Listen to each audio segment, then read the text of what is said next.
Êxodo, capítulo 14. Êxodo, capítulo 14.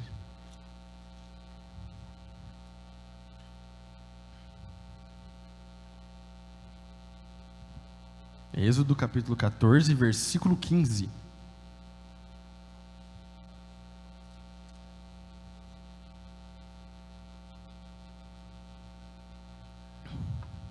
Então, o Senhor disse a Moisés: por que você está clamando a mim?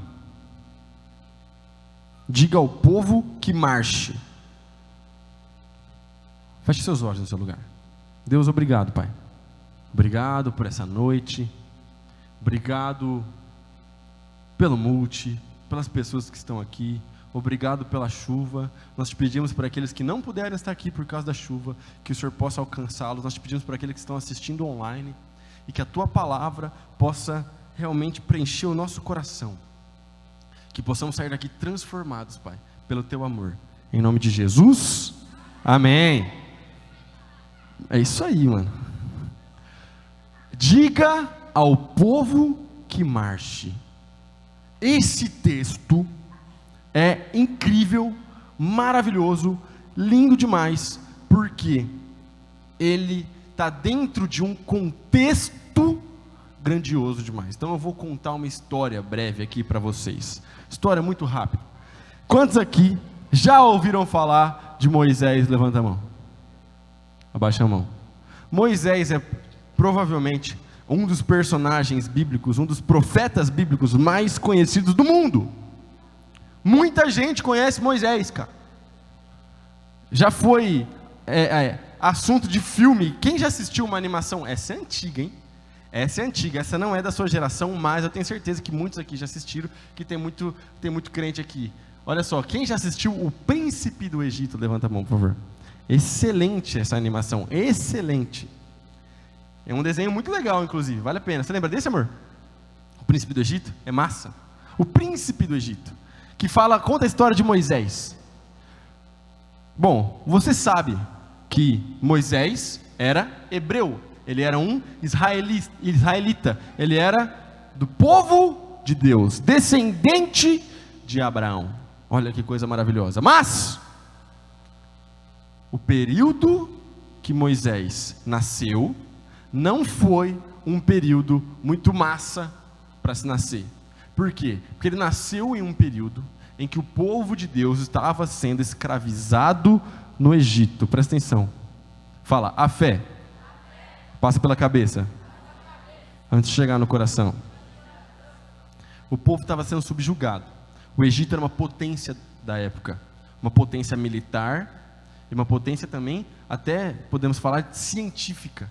As grandiosidades da engenharia egípcia são um mistério até hoje. Até hoje a galera tem teorias, mas não dá para cravar 100% como foi construída a pirâmide, a esfinge e por aí vai. As pirâmides, porque é mais de uma.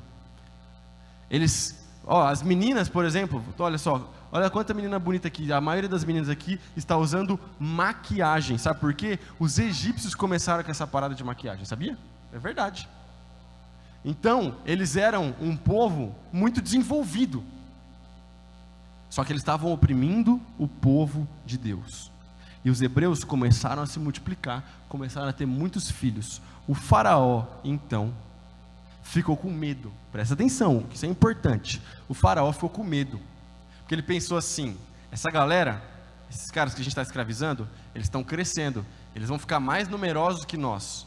Se eles tentarem uma revolução armada, pode ser que a gente não consiga segurar, por causa do número deles. Então, impulsionado pelo diabo, o faraó, ele comete uma atrocidade. Ele manda então executar todos os bebês meninos que nasciam naquela época, naquele período. Presta atenção, porque isso tem um ensinamento para você. Olha para mim, guarda isso no seu coração. Toda vez que o inimigo quer tentar destruir uma nação, uma família, uma casa, uma igreja, ele vai tentar contra as nossas crianças, porque as crianças são o futuro. É por isso que ele não queria que nascessem aqueles meninos. Meninos compõem exército, são parte da luta armada. É por isso que ele não queria aqueles meninos. Agora, hoje o diabo continua tentando tirar as nossas crianças da fé, tirar as nossas crianças do evangelho. Preste atenção. Aí você fala assim: ah, Davi, mas eu não sou criança. Bom, o ataque para você que não é criança é mais intenso ainda. Presta atenção, fique esperto, mano. Fique esperto, porque você que tem 14, 15, 16, 17 anos, você está na fase de formar a sua mentalidade, de formar as coisas que você acredita, de formar as coisas que você gosta, formar opinião. Coisas que eu gostava e consumia na minha adolescência são coisas que eu gosto e consumo até hoje. É claro que a gente amadurece, é claro que a gente muda, mas coisas que a gente gostava, a gente continua gostando.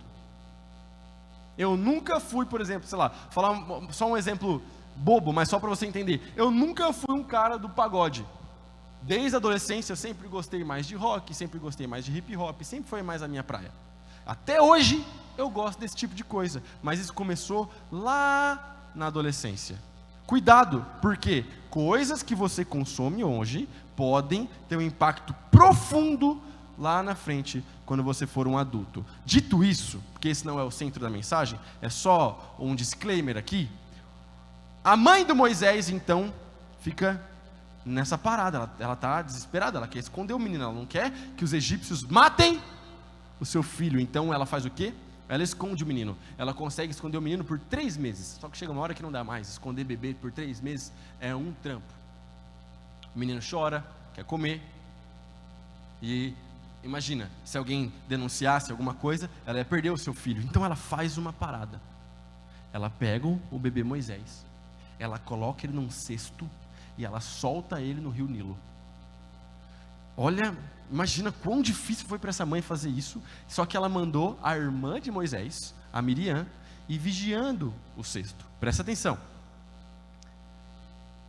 O cesto vai correndo, rio abaixo, até que ele chega em quem que ele chega? Na princesa, na filha do faraó. E aí o Moisés, então, ele é adotado pela filha do faraó e o Moisés cresce. Tudo isso aconteceu por quê? Fala, Deus tinha um plano. Fala igual crente, Deus tinha um plano. Deus tinha um plano. E o plano, é isso aí, tamo junto, mano. E o plano de Moisés, desculpa, me confundi. O plano de Deus para Moisés, aleluia. Oh, glória. Sim, o plano de Deus para Moisés era que ele fosse o libertador do povo do Egito. Isso é maravilhoso, mano.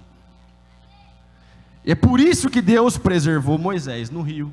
Se você é curioso como eu, a gente estava conversando no nosso grupo de discipulado agora, se você é curioso como eu, você já assistiu algum documentário, alguma parada, já viu o Richard Rasmussen, sei lá, alguma coisa assim, você já viu, por exemplo, que no rio Nilo tem um monte de crocodilos maiores do que o meu carro. Então, aquele rio era extremamente perigoso, mas Deus protegeu o bebê Moisés, levou o baby Moisés até o lugar certo, para que ele fosse então criado pela princesa. Dá uma glória a Deus no seu lugar, mano. Isso é maravilhoso, isso é lindo, velho. Olha só, mano, vocês têm que aprender com os juniores a louvar Jesus, viu, mano? Dá uma salva de palmas para os nossos juniores. Vocês são incríveis. Vocês já viram a foto da célula deles? Vini, depois você vai trazer uma foto da célula deles para a gente colocar no telão semana que vem. A célula deles é incrível. É sério, eles estão dando aula. Presta atenção. Moisés passa 40 anos no Egito, e depois ele passa mais 40 anos no deserto, porque ele comete um crime no Egito e ele foge. Presta atenção. Esse não é o centro da história. Estou só te dando contexto, porque eu sei que, por mais que Moisés é um personagem conhecido, talvez você não conheça a sua história. A questão é que, depois que ele vai para o deserto, Deus chama Moisés. convoca Moisés numa experiência incrível, onde Deus se revela para ele numa sarça, num arbusto que pegava fogo, mas não era consumido. Numa experiência incrível, Deus chama Moisés e fala para Moisés a missão que ele tinha de ser o libertador. Moisés vai, e depois de muita treta que acontece, 10 pragas, um monte de parada, que já apareceu até em novela da Record, depois de todo esse negócio, o povo então é liberto. E Moisés, presta atenção, Moisés está liderando o povo para a terra prometida, glória a Deus. Mas algo acontece.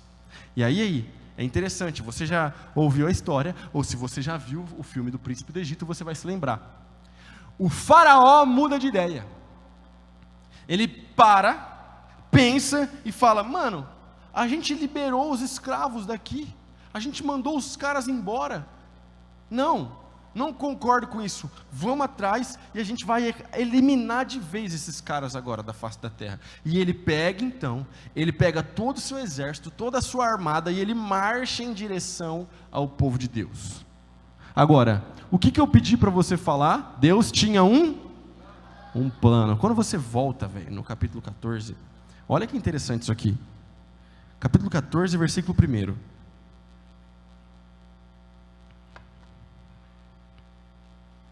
O Senhor disse a Moisés: ordene aos israelitas que deem a volta e acampem em Pi-Hairote, entre Migdol e o mar.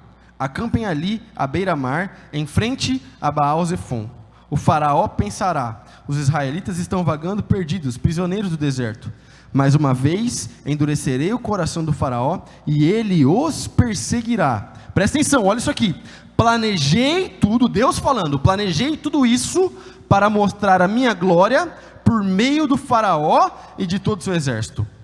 Então os egípcios saberão que eu sou o Senhor, e os israelitas assim fizeram. Dá um amém no seu lugar. Mano, presta atenção. Deus tinha um plano, velho. Porque Deus sabe o começo da história, Deus sabe o meio da história, e Deus sabe o fim da história. Qual é a diferença? A diferença é que nós só conseguimos enxergar o presente. A gente só consegue enxergar hoje, agora.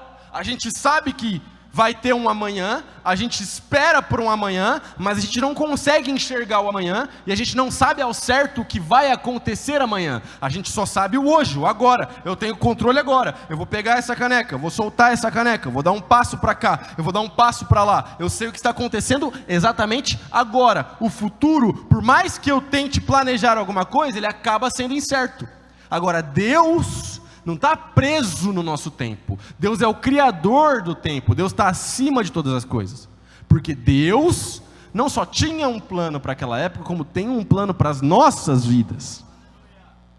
E às vezes a gente está passando por alguma situação, a gente está passando por alguma coisa, e a gente está olhando só o presente, só o problema, só o que está acontecendo agora, só as notícias, só um monte de coisa que você recebe no WhatsApp, no Twitter, no Instagram, por aí vai. E aí a gente fica focado no hoje e esquece que Deus tem um plano. Nada do que está acontecendo ao nosso redor pega ou pegou Deus de surpresa, mano.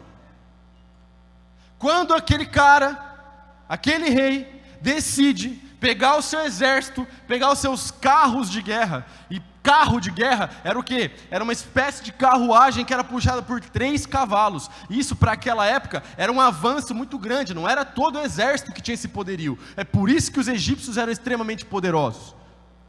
Como é que você combate 3 cavalos vindo a 1.000.000 na sua direção? Não era todo mundo que conseguia derrotar. É por isso que eles eram uma potência armada da época. Presta atenção. Essa galera está perseguindo o povo de Deus, o povo que fugiu a pé. Ia ser um massacre, entendeu? Eles iam passar por cima de todo mundo. E aí, acontece algo interessante, acontece algo que nos ensina. Por quê? Porque quando eles estão marchando, eles percebem que o exército inimigo está se aproximando. A Bíblia diz que o povo de Deus entrou em pânico, mano. A Bíblia diz que o povo de Deus entrou em pânico. Olha só o versículo 10, 11 e 12, os versículos 10, 11 e 12, quando o faraó se aproximava, os israelitas levantaram os olhos e viram os egípcios marchando contra eles. Em pânico, clamaram ao Senhor e disseram: Moisés, por que você nos trouxe ao deserto para morrer? Misericórdia! Não havia sepulturas no Egito? Olha o traje desse povo! O que você fez conosco? Por que nos forçou a sair do Egito? Quando ainda estávamos no Egito, não lhe avisamos que isso aconteceria? Dissemos: deixe-nos em paz, continuaremos a servir os egípcios. Afinal, olha essa frase: misericórdia, é melhor ser escravo no Egito do que ser um cadáver no deserto. Olha o que eles falaram, mano. Presta atenção, cara. Deus tinha mandado 10 pragas sobre os egípcios e protegido o povo de Deus esse tempo todo, cara. Eles viram manifestações sobrenaturais do Senhor Deus. Quando eles começaram a marchar no deserto, Deus mandava uma nuvem. Olha isso, Deus mandava uma nuvem fazer sombra na cabeça dos caras durante o dia, e de noite Deus mandava uma coluna de fogo para que eles soubessem por onde andar, iluminados, não precisavam pisar em buraco, nada dessas paradas assim, e ainda servia até para aquecer, porque no deserto à noite é frio, a temperatura cai. Presta atenção, Deus estava cuidando dos caras nos mínimos detalhes. Eles não saíram do Egito de cabeça baixa, eles saíram do Egito de cabeça erguida, marchando, e ainda levaram riquezas consigo. Ainda assim, esse povo conseguiu pecar contra Deus, e eles conseguiram se rebelar contra Deus, e eles entraram em pânico. Quantas vezes nós não nos distraímos daquilo que Deus está fazendo ao nosso redor, e a gente peca contra Deus, e a gente esquece tudo aquilo que Deus já fez por nós. Eu quero que você pare agora, 5 segundos, e eu quero que você pense nas coisas que Deus já fez na sua vida.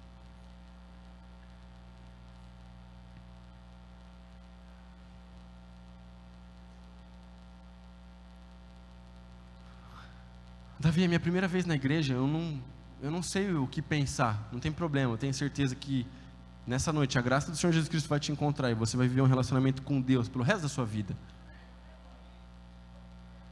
Mas se você já tem uma caminhada com o Senhor Jesus Cristo, pensa o tanto de coisa que Jesus já fez por você, pensa o tanto de coisa que Deus já fez por você, e ainda assim, a gente peca, a gente desiste, a gente desanima. Pensa nas vezes que Deus te protegeu, que Deus cuidou da sua vida, que Deus fez através de você, nas vezes que o Senhor Deus te usou para pregar o Evangelho, para levar o seu amigo para a igreja, para a sua célula.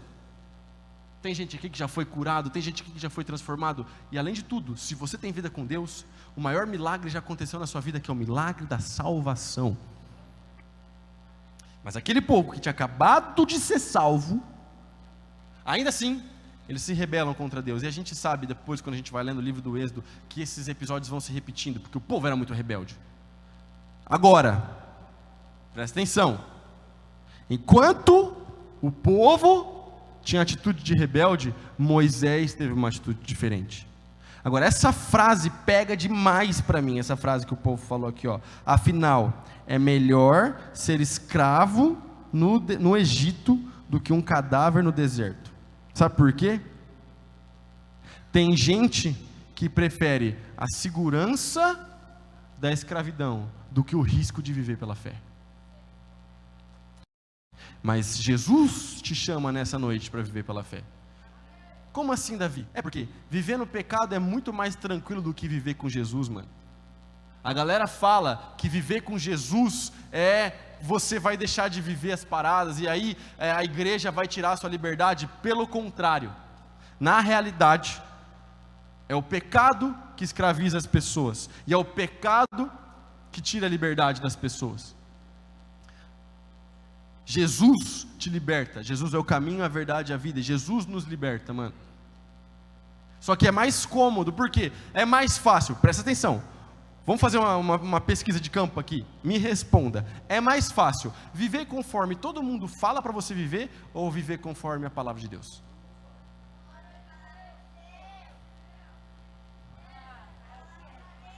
É que eles são crentes, mas salve para os nossos juniores. Veja bem, muitas vezes, obedecer ao Senhor Deus é difícil. Porque se está todo mundo fazendo uma parada errada na sua sala, você entra no bonde, surfa na onda, e já era, mano. Se está todo mundo falando besteira, se está todo mundo falando bobagem, se está todo mundo falando mal uns dos outros, não é muito mais fácil simplesmente participar ou ser conivente do que está acontecendo? É, mas Deus não te chamou para fazer o que está todo mundo fazendo, Deus te chamou para fazer o que Ele quer que você faça, mano. Deus não te chamou para ser mais um, Deus não te chamou para ser mais um na multidão, porque se a multidão tá reclamando, Deus te chamou para ser como Moisés, que é aquele que se posiciona do lado certo. Deus não te chamou para falar o que está todo mundo falando, Deus não te chamou para fazer o que está todo mundo fazendo, Deus te chamou para falar as palavras do Senhor Jesus.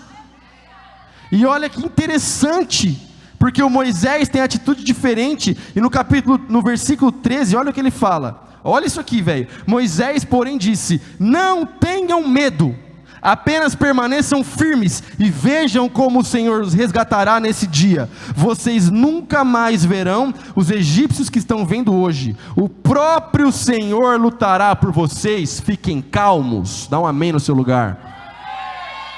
O Moisés tem atitude completamente diferente do povo. E ele fala: pessoal, fiquem calmos, fiquem firmes, permaneçam, porque o Senhor lutará por nós, glória a Deus.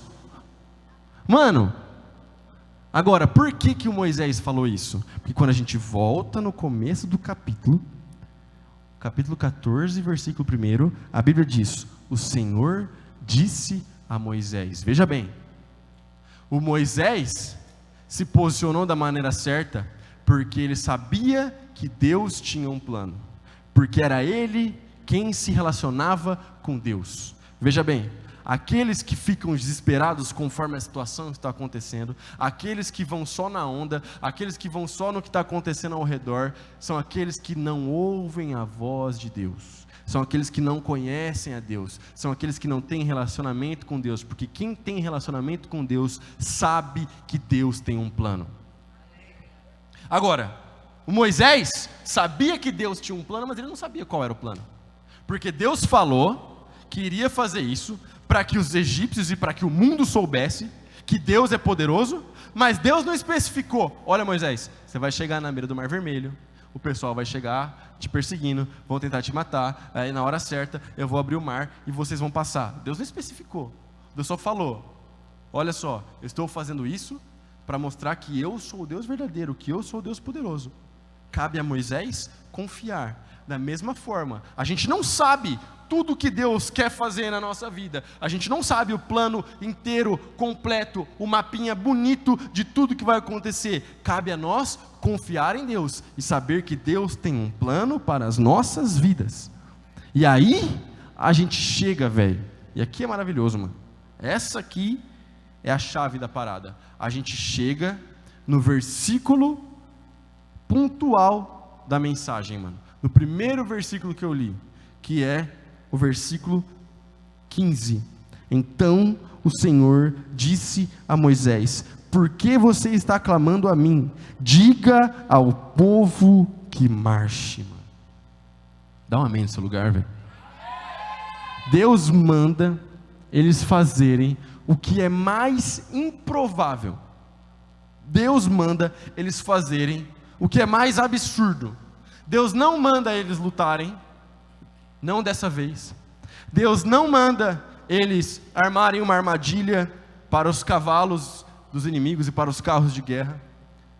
Deus simplesmente fala: tá vendo o mar? Marcha. Mano, alguém aqui já viu o mar? Levanta a mão, quem já viu o mar? Abaixa a mão. Então, não dá para marchar no mar, tá ligado? Você marcha na terra firme. No mar não marcha.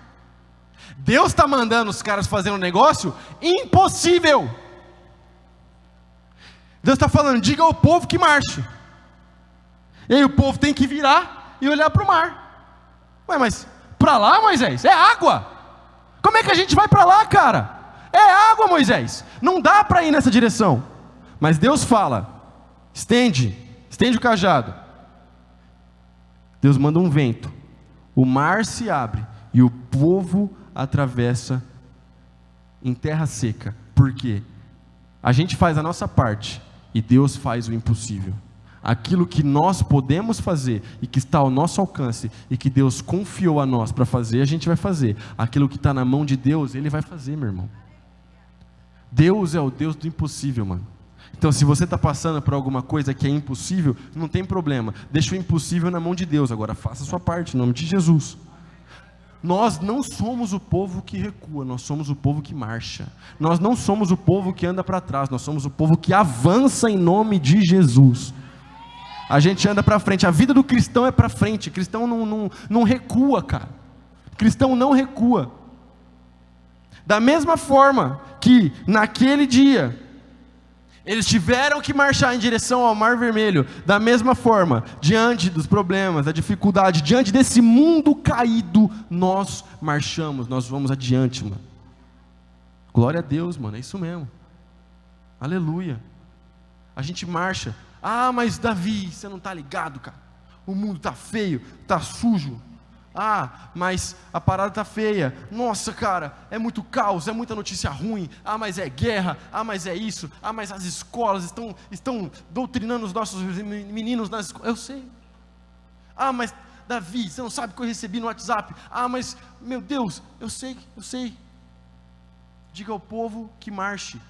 A mesma ordem que Deus deu para o povo naquele dia, é a mesma ordem que Deus dá para nós. A gente vai parar e ficar esperando a parada acontecer, mano? Não, cara, deixa eu falar uma coisa. A igreja não é nossa, a igreja é de Jesus. E a igreja já passou por tantas coisas e por tantos problemas e continua avançando e continua marchando. Então é o seguinte, se a ordem é marchar, a gente marcha, cara. Tem alguém comigo aqui ou não? Se a ordem é marchar, a gente marcha. Se a ordem é avançar, a gente avança. Se a ordem é ir para cima, então a gente vai para cima. E como é que eu faço isso na prática? Como é que eu faço isso na prática? Como é que eu obedeço a esse comando na prática? Simples. Como é que está a sua vida cristã, mano? Como é que está a sua vida com Deus? Você está ouvindo a voz de Deus? Porque Moisés sabia que Deus tinha um plano, porque ele se relacionava com Deus. Aí tem gente que fica desesperado e fala: Davi, mas eu estou no culto, eu não estou sentindo a presença de Deus. O louvor está tocando, eu não consigo. Mas faz quanto tempo que você não abre a sua Bíblia na sua casa? Faz tanto tempo que não ora. Quanto tempo que não se relaciona com Deus verdadeiramente? Só ouve a voz de Deus quem é amigo de Deus. A gente sabe que depois desse episódio, Moisés teve cada vez mais experiências incríveis com o Senhor Deus. Experiência no monte, por exemplo, onde a Bíblia relata que ele ficou diante de Deus face a face. Veja bem, Deus nos chama para um relacionamento com Ele. Deus salvou o povo do Egito, da escravidão, levou o povo para a liberdade. Mas em determinado momento, depois que o povo estava marchando, eles chegam na beira do monte e Deus chama o povo e fala: olha, eu quero me relacionar com vocês, eu quero que vocês sejam uma nação de sacerdotes. Deus nos chamou e Deus nos salvou, e Deus te tirou e me tirou da escravidão do pecado e nos trouxe para a liberdade. Agora, salvação não é somente o perdão dos nossos pecados. É óbvio que perdão dos nossos pecados é uma parte muito importante, mas não é só isso. Salvação é perdão dos nossos pecados e relacionamento com Deus. Porque antes a gente não podia se relacionar com Ele, agora a gente pode. Porque antes, por causa do nosso pecado, nós éramos inimigos de Deus, e agora nós podemos ser amigos de Deus. Diga ao povo que marche. Tem gente ao seu redor que vai querer parar pelo caminho. Mas a minha célula está pequena, cara. Mas eu chamo, a galera não vem. Mas eu estou tentando, eu estou pregando. Vai para frente, avança, não para. Davi, mas Me falaram que esse negócio de igreja não serve para nada, que isso é tudo balela, que isso é tudo mentira. Aí você vai parar por causa que alguém está mentindo para você? Vai para frente, marcha, avança, segue com Jesus, segue a direção daquilo que Deus tem para a sua vida, mano. Confia que Deus tem um plano, porque Ele tem um plano, Ele sabe o final das coisas. E se preciso for, Deus vai abrir o mar para a gente passar. Mas o crente não para por qualquer coisa, o crente avança. Tem alguém comigo aqui ou não? A gente está lançando, por exemplo, a nossa região das células, a região roxa. Meu irmão, é tempo de avanço, velho. E mais do que nunca, 2022 é um tempo de avanço.